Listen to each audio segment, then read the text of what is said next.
Hola y bienvenidos a CFI Breakfast Bites, un podcast presentado por el Centro de Excelencia del Banco Mundial y Rabo Partnerships y Rabo Foundation. Mi nombre es Rubiga Sivakumaran. En el podcast de hoy hablaremos del encuentro de la Red de Supervisores de Cooperativas de América Latina que tuvo lugar el 29 y 30 de septiembre. Y hablaré de eso junto con dos invitados, José Manuel Bautista, quien es director de DGRV CoopSur, la Confederación Alemana de Cooperativas, y Oscar Basso-Winfeld, quien es superintendente adjunto de Cooperativas Superintendencia de Banca, Seguros y AFP en Perú. Muy bienvenidos, José Manuel y Oscar. Muchas gracias por la invitación. José Manuel, a fines de septiembre pasado se mantuvo el primer encuentro organizado por la DGRV de la Red de Supervisores de Cooperativas Financieras de América Latina en Lima, Perú. ¿Cuáles son los objetivos de esa red y cómo creen que ello ayudará a contar con reguladores y supervisores más empoderados para cumplir sus funciones y responsabilidades? Hola, ¿qué tal? Muy buenos días. Sí, la DGRB lleva a cabo seminarios con supervisores ya casi una década. Al inicio lo hacíamos a través de el CEMLA, que es el Centro de Estudios Monetarios de América Latina, y últimamente también con el ASBA, que es la Asociación de Bancos, la Asociación de Supervisores de Bancos. Y principalmente el objetivo de esta red es ayudar a contar con reguladores y supervisores de cooperativas financieras que estén más empoderados para poder lograr cumplir sus funciones y sus responsabilidades de forma oportuna y eficiente y de forma adecuada. Y este objetivo lo logramos gracias a los proyectos de la cooperación alemana en la región. En este contexto, la DGRB tiene 5 oficinas en Latinoamérica y cada oficina trabaja muy de la mano con los supervisores en temas puntuales en base a la demanda de los supervisores. Ofrecemos seminarios, talleres de capacitación, hemos desarrollado manuales de supervisión, por ejemplo, supervisión basada en riesgos o manuales para que supervisores apliquen mecanismos de prevención del lavado de activos y financiamiento del terrorismo. Y a la par también damos asesoría o hemos realizado asesoría en la reglamentación de fondos de seguro de depósitos. Proveemos de herramientas digitales para realizar de forma eficiente también la supervisión extra situ y in situ. Y conjuntamente con esas actividades, la red que se ha conformado con supervisores de la región justamente quiere tratar de ser una plataforma para que las propias supervisores se intercambien en los retos que tienen en la supervisión de las cooperativas en la región. Uh-huh. Y DGRV lleva adelante un relevamiento muy interesante del sector de cooperativas financieras en América Latina. ¿Y cuáles son las principales tendencias que se observan en materia de regulación y supervisión? Mira, principalmente hemos observado a través de estos estudios que los encuentran en la página de grb.coop. Por un lado, un gran crecimiento muy importante de los sectores cooperativos en Latinoamérica, donde en algunos países ha aumentado muy fuertemente la participación en el total de los activos de los sistemas, de los distintos sistemas financieros, donde también hay cooperativas de forma individual muy relevantes, en algunos casos también de forma sistémica. Esto lleva también a la necesidad de que las cooperativas financieras sean supervisadas de manera adecuada, eficiente y, en caso ideal, por el supervisor especializado en cada uno de los países. Hemos visto que una adecuada supervisión ha sido provechosa también para las cooperativas, dándole solidez a la entidad financiera y confianza al depositante. Lo que hemos visto es que donde ha existido una adecuada supervisión, el sector cooperativo se fortalece, crece de forma adecuada, con menores riesgos y donde la participación de las cooperativas ha aumentado en relación al sistema financiero.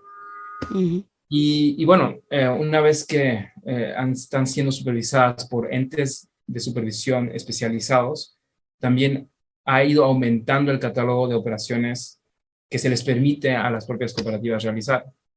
Entre otros aspectos también incluyéndolas a los sistemas de protección de depósito y en algunos casos también ya en la participación en los sistemas de pagos para fortalecer el sistema cooperativo y los sistemas financieros nacionales. Esa es como una tendencia. Obviamente existen muchos otros países donde no existe una supervisión especializada y donde también hay muchos otros retos importantes. Sí, sí, y Oscar, mirando específicamente a Perú, Perú se encuentra en pleno proceso de implementación del relativamente nuevo marco legal, regulatorio y de supervisión de las cooperativas financieras. ¿Cómo ha sido el avance en ese proceso y cuáles estimas son los principales desafíos a futuro? Sí, sí, en realidad somos de los países que en Latinoamérica más tarde ha comenzado la supervisión efectiva por parte del órgano especializado en nuestro país, que es la SBS. Eh, Apenas tenemos, digamos, 4 años, por cumplir 4 años, 2 de los cuales han sido atravesados por la pandemia del COVID-19, es decir, una situación bastante complicada también. Sin embargo, creo que los avances han sido bastante importantes y significativos. Estamos nosotros en lo que llamamos un periodo de estabilización, es decir, en donde el objetivo más importante es ordenar a las cooperativas, tratar de que se adecúen a un nuevo marco regulatorio, incluso a un nuevo marco contable, que era el que de alguna manera no existía antes de que entrara en vigencia la ley que nos permitió supervisar las cooperativas. Es decir, en enero del 2019 recién comienza este proceso, ¿no? ¿Y por qué? Porque las cooperativas en el Perú, como lo decía José Manuel hace un rato, los estudios muestran digamos, el crecimiento del sector cooperativo en entornos en donde había una supervisión efectiva ha sido bastante beneficioso para el país, pues en el caso nuestro no necesariamente lo ha sido así, porque el crecimiento ha sido bastante desordenado, el crecimiento ha sido, digamos, yo lo llamo inorgánico, en el sentido de que el organismo para crecer requiere que todas las partes del organismo crezcan para hacer un crecimiento positivo. Pero cuando solamente crecen los depósitos y solamente crecen los créditos, todo el soporte que se requiere para que esos depósitos sean bien administrados y esos créditos sean bien otorgados, pues se puede relajar y complicar la viabilidad y la solvencia de la institución. Y eso es un poco lo que ha pasado en el Perú y lo que estamos tratando de corregir con el poco tiempo que tenemos en la supervisión, ¿no?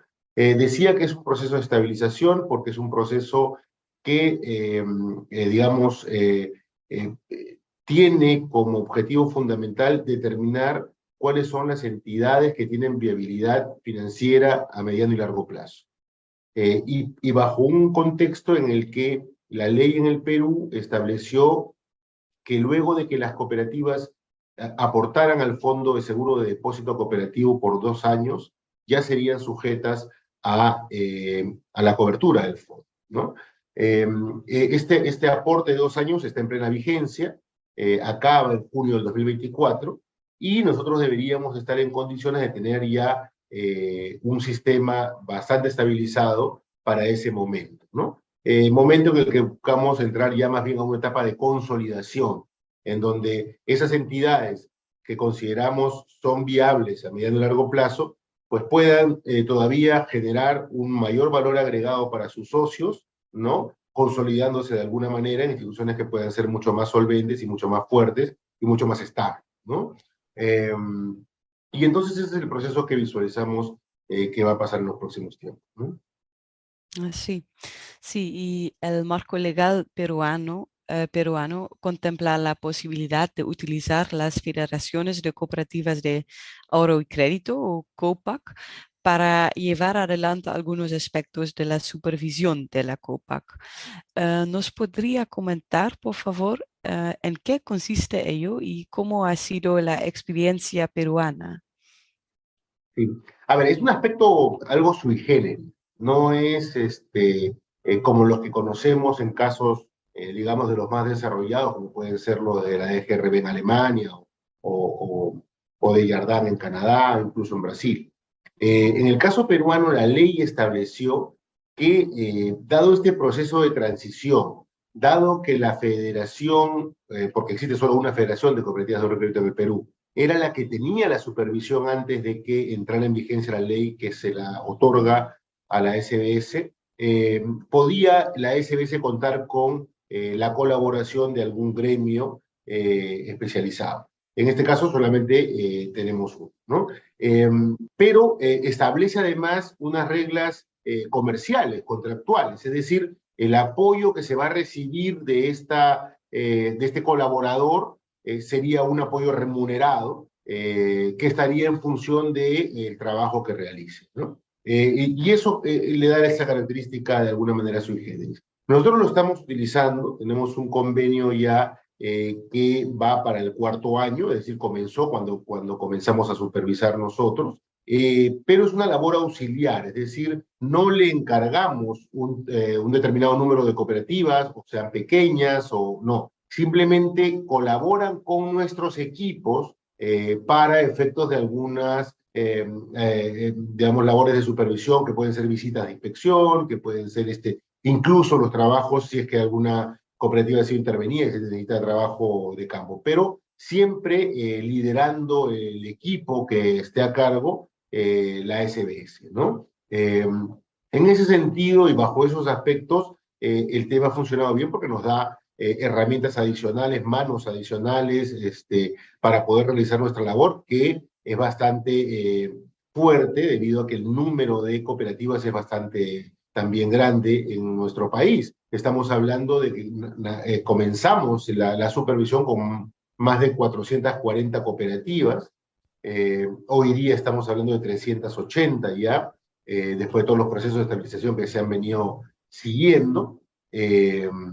Pero eso pues más que quintuplicaba el total de entidades que antes de la incorporación de las cooperativas supervisaba la SBS. En el sistema peruano tenemos no más de 20 bancos, tenemos no más de 20 cajas, es decir, casi que el 10% de lo que son el número de cooperativas promedio, ¿no? Entonces, claro, ha sido un cambio bastante importante y es un proceso de mucho aliento porque tengamos en cuenta que nosotros, lo comentaba mucho aquí en algunos medios, que me preguntaban sobre cómo iba el proceso y les decía, bueno, tengan en cuenta ustedes que nosotros tenemos 90 años supervisando bancos. ¿Y por qué? Porque la SBS tiene 90 años. Tenemos 40 años supervisando cajas porque nacieron hace 40 años. Pero tenemos apenas 4 años supervisando cooperativas y son más de 400. Entonces el reto es un reto bastante grande, es un reto bastante importante, pero estamos seguros de que el reto vale la pena porque consideramos que las cooperativas, en el caso peruano, pueden ayudar muchísimo a la descentralización y al desarrollo económico en zonas más alejadas de nuestro país. Sí, sí, y siendo que es reciente el comienzo de la regulación y supervisión de COPAC, ¿cómo visualiza el sector de COPAC de aquí a 10 años? Bueno, yo creo que el sector de aquí a 10 años va a ser un sector muchísimo más ordenado, un sector que entienda que si bien es cierto las cooperativas son entidades especiales, distintas, con fines distintos que no son necesariamente el fin de lucro y la maximización de utilidades, sí asumen por la actividad financiera que realizan riesgos que son similares a los de la industria financiera tradicional. Veo un sistema en donde se haya buscado la adaptación del sistema a las nuevas tecnologías, que son muy importantes para subsistir. Hoy en día ya la carrera de transformación digital había comenzado previo a la pandemia, y quizás la pandemia la ha todavía agudizado mucho más, la ha puesto mucho más en vigencia. Entonces, es importante que ese sistema ya consolidado, ya estabilizado, tenga un componente tecnológico importante que le permita además incorporar socios jóvenes a las cooperativas. Ese es creo que uno de los retos más importantes. Veo también un gremio fortalecido y espero que ese gremio pueda apoyar mucho más el desarrollo de las cooperativas, incluso pueda tener algunos roles un poco más intensivos, como los que tienen sistemas como los de Alemania o Canadá que mencionaba anteriormente. Sí, esa es una muy buena perspectiva para el sector. Gracias. José Manuel, la última pregunta para usted. A los desafíos tradicionales de la regulación y supervisión de cooperativas financieras se han sumado en los últimos tiempos los temas de la transformación digital de las agencias de supervisión, así como la normativa Sistema de Administración de Riesgos Ambientales y Sociales. ¿Cuáles son las experiencias y desafíos para futuro sobre ambos temas? Justamente esos fueron dos temas entre varios que tratamos en la última reunión de la red de supervisores y que vamos a seguir tratando en los próximos años. Creo que son en relación a la digitalización, creo que son dos perspectivas. Uno, cómo encara el supervisor la transformación digital de las propias cooperativas, por un lado, cómo se está encarando, cómo supervisar el riesgo que existe en esa transformación digital y cómo se están las cooperativas preparando para este riesgo de mercado. Riesgo, cómo medir en el caso de que no se estén transformando, cuando su modelo de negocio quizá deja de ser vigente, y cómo eso, la supervisión puede evaluar ese riesgo de no competir y de no encontrarse a la altura del mercado. Entonces, cómo supervisar el modelo de negocio de las cooperativas en una era de transformación digital. Pero por otro lado es cómo la supervisión a su vez se transforma digitalmente en sus procesos y también en sus herramientas de supervisión. Temas como ciberseguridad de los datos de las propias cooperativas fueron temas que se trataron en esta red. Y también que otros procesos se pueden implementar entendiendo que existe un gran reto también para la transferencia de informes de las propias cooperativas, de tal forma que se pueda usar de forma más eficiente la información tanto financiera como la no financiera que se genera a través del sector cooperativo, donde existe un gran número de cooperativas con mucha información. Eso es como de los principales retos en el tema de digitalización. En relación al tema de administración de riesgos, escuchamos la experiencia de Ecuador, donde ellos ya cuentan con una regulación para el sector cooperativo, para la implementación de SARAS, y también cuáles son los retos que tiene su implementación, donde existen cooperativas, donde la implementación de un sistema de gestión de riesgos tradicional ya tiene en sí sus propios retos, ¿no? Fue una interesante discusión también en relación a cómo las cooperativas tienen un importante valor económico, pero también cómo pueden contribuir a adaptarse a los riesgos del cambio climático. Hay muchas cooperativas rurales que seguramente van a haber transformado los riesgos climáticos en sus propias carteras, si es, por ejemplo, que están financiando el sector agropecuario. Entonces, ¿cómo supervisores pueden identificar y medir esos riesgos de cambio climático y cómo evaluarlos en las carteras de las cooperativas en relación al impacto que puedan tener en las actividades que están financiando? Pero por otro lado también cómo poder evaluar los productos financieros que las propias cooperativas puedan crear para beneficiarse de la nueva economía verde. Y cómo poder evaluarlo también si esos productos financieros están siendo adecuadamente colocados y si se están creando las debidas previsiones para estos nuevos negocios que se están generando. Fueron temas también que estaremos desarrollando en las próximas reuniones de la red de supervisores. Muy interesante. Y muchas gracias, José Manuel, y también a Oscar. A los oyentes, muchas gracias por escuchar y hasta pronto.